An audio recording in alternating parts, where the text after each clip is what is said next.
Hopefully the light's good enough in here. But uh, today's upload is going to be about Futurama, season 2, episode 8 and 9. Episode 8 is titled Xmas Story. Episode 9 is titled Why Must I Be Crustacean in Love? I'm assuming it's a spoof on a movie that I have no idea exists. Should have went down a rabbit hole on that one. God, man, why is this thing not picking up right, man? It's so. Hopefully, does that looks a little better? Yeah. Let me see if I can get a little. See if I get a little. Oh no, that's bad.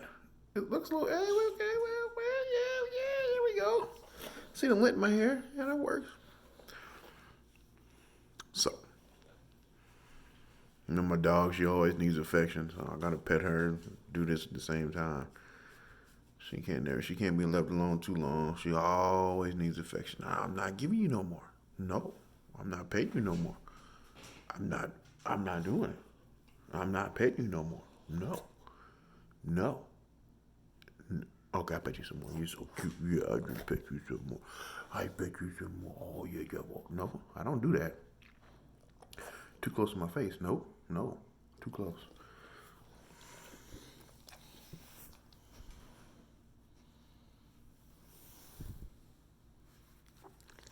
Now you see her. This is what I'm always petting. But anyway, still petting her actually. So episode 9. Okay, this is probably one of the better episodes that they've and I've seen or that I'm reviewing uh, up until now. It's one of the better takes on Christmas and all the emotions that go behind it, and of course they throw in some uh, religious pressures as well, because I think the writers and creators are the majority of them are atheists or something along those lines. I don't know. They don't believe in they don't believe in any religion. So, but yet still, this is a great take on Christmas. I feel like. Um, so the story is so the she is being persistent. So the story is a robot was created however many years ago, and it was designed in order to create cheer or something. But as always, humans always figure, or at least the thought is always that if humans create a robot and it's allowed to think on its own, it'll automatically believe that all humans are evil and decide to destroy us all. It's a great theory. When it came out in like the 1940s, but it's 2020. Oh, I'm sorry. Apologize. If they did it now, it'd be bad, but they still did it in like 90, 99 or 2000 or something like that.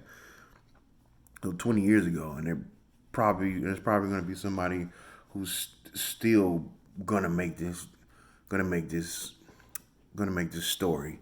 But anyway, I like their spin on it. Of course, they're throwing in so much humor throughout the whole episode. Hard for me to even, it's hard for me to even really track everything unless I take a pen and paper and write down everything. Um, Still worth a watch. I'm gonna rate it pretty high. Uh, of course, Fry's character. The character Fry is clueless in this episode. Doesn't know what's going on. He's trying to get a gift for Leela. They play on the fact that Leela's an orphan. She's the last of her kind, only of her kind. She's a mutant. Oh, they haven't revealed it yet. I apologize. She's a Cyclops. She's the last of her kind, only one known on the planet. Um, Only one known on the planet. So they play with that. Of course, Fry's alone, and of course, Fry has a crush on her. I'm trying to remember any of this. Oh, I don't want to get to that yet though. But the the Santa Claus is voiced by is it John Goodman? His last name is Goodman. I know that. I really like him as an actor. I think the last film that anybody saw him in had to have been Cloverfield or something like that. Maybe that was the last film he was in. But I liked him in like almost everything. Of course, he was the father on the TV show Roseanne for who knows how long. But I liked him in pretty much every movie I see him. He's one of those. He's one of those good supporting actors that just come in and knock it out the park. They go above and beyond what they're asked for. Almost every movie they're in.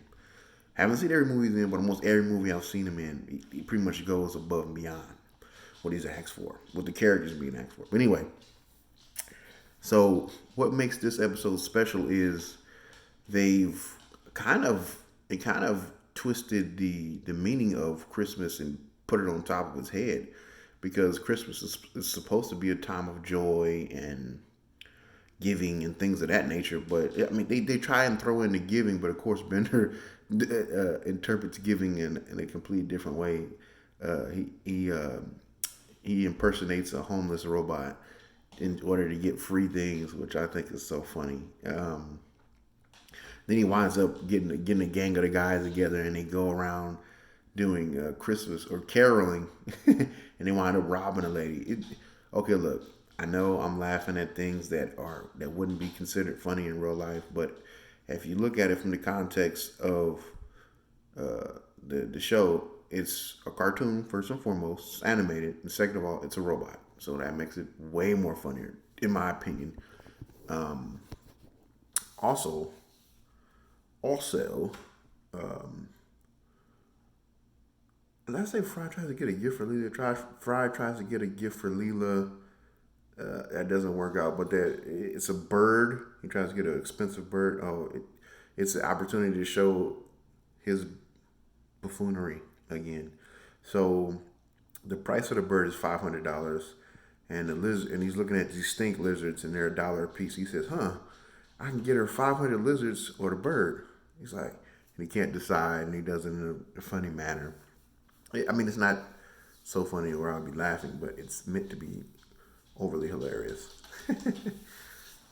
Laughing at that, laughing at myself. Um. Oh yeah. Now let's try and try my best to explain to Santa. I believe he only has four mechanical reindeers. They made him plump, of course, and he has all types of. He has a. He has a like plasma ray in the shape of a old Tommy gun or a Thompson gun. He's shooting that. He has a bazooka and a tow missile. He has all type of weaponry, trying to eliminate anybody that's his main job. So if you're out after dark on Christmas night, this robotic Santa will murder you because he's never found anybody to be good, except for Zoidberg. He actually gives Zoidberg a present, like a pogo stick, which I thought was pretty funny. I was expecting Zoidberg to, even though I've seen the episode a couple times, I couldn't quite recall. So I was expecting Zoidberg with his claws to like snap it in half or something like that, but he didn't. He enjoyed it. They wind up defeating the Santa, but they don't kill the Santa. They wind up saving himself and sending him back into space or wherever he's dwelling for the rest of the year, which is pretty funny. I have a really bad feeling that I'm not doing this episode justice at all. I feel like if it was any episode that I should have written down notes, it was this one. But you're gonna take my word for it. This is a great episode. We're gonna jump right into the next episode, which is why must I be a crustacean in love? I feel like that's definitely a spoof of some type of movie. I just can't. I don't recall. It's most likely from another generation. This one is. I'm gonna rank this one a little bit lower. Still quite inventive. I have to admit, still quite inventive, but not the best because it's a lot of crab jokes. Really, a lot of crab jokes and crustacean things, and just a lot. And then there's a lot of marine biology that's thrown in there as well. So I mean, not that that's not funny, but it's like, come on. So in this episode, this is a Zoidberg episode. He goes into heat, if you will, and of course he gets extra strength through this time. Goes a little crazy, and it's also I guess it can also be considered a satire of like relationships and like the things that people are willing to go through in order to be with a partner, whether they be straight or homosexual. But I don't even know why I brought that up. It's the simple fact that people change who they are. People lie. People people basically give up who they wanted to be in order to have a relationship with another person, and it's perfectly okay. It's perfectly well. It's put in a perfect. This is a perfect example of that. I had to find my words there because I was also thinking that this actually makes me feel like I need to raise up the score of this particular episode just for that simple fact. And also, in me personally, it raises a few a few emotions. Actually, it actually stirs my emotions a little bit watching this episode. That's maybe why I was feeling a little down watching it in the beginning. But now that I think about it, it's actually quality. It's actually quality stuff, quality programming. Um, So throughout the whole episode, Zoidberg is running around. There's jokes thrown in here and there. He's trying to figure it out. So he wind up having to travel back to his home planet. Of course, he's trying to attract a mate, but he's not the ideal person. So he doesn't do anything. So he tries to win over a mate the human way, not doing it his species way, but the human way. That doesn't necessarily work. Somehow the mate he was looking for winds up being attracted to Fry, and then him and Fry wind up having to fight to the death. But while they're fighting, everybody winds up going and mating anyway without Zoidberg. And come to find out, when his species mates, they die. Uh, so the character of Zoidberg is saved essentially because he was squabbling with Fry. Yeah, I just raised it up a little bit because of what I said earlier, but it's still pretty low. So tomorrow, 2 movie reviews, and then I'm going to be putting a spotlight on another movie on Monday. Till then.